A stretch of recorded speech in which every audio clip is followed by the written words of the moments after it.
गुरुदेव आपण एभली निष्पत्ति नियंतु नहीं। आपण प्राणत्याग कले भारतवर्ष जने महान पंडित को हरेबो। कुमारिल भट्ट थरे जो निष्पत्ति निये ताकू सेथुर केही निवृत्त करि परिबे नहीं।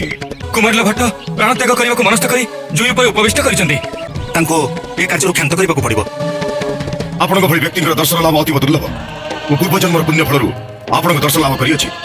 मोर अंतिम काल उपस्थित आपनक भली जने पंडित एभली भाबरे शरीर त्याग करूछंती काहेकि? जीवन रे मु दुईटी पाप करिछि। प्रथमटी हला मो गुरु को विद्वान मानक सभारे तिरस्कार करिछि। द्वितीय रे कर्म तत्व को प्रतिपादन करबा को जाई जगतर कर्ता ईश्वर के अस्तित्व को मध्य अस्वीकार करिछि। ए दुईटी पापर मुक्ति पाइबा पई अनरे शासन दे प्रायश्चित करबा को चाहछि। वैदिक धर्म प्रचार रे तबे स्वयं संपूर्ण तबे अद्वैतवाद प्रचार करबा निमंते मोर शिष्य वर्तमान समय जड़े ख्यातनाम मीमांसक पंडित मंडन मिश्र साहाय्य नहीं पार। पंडित मंडन मिश्र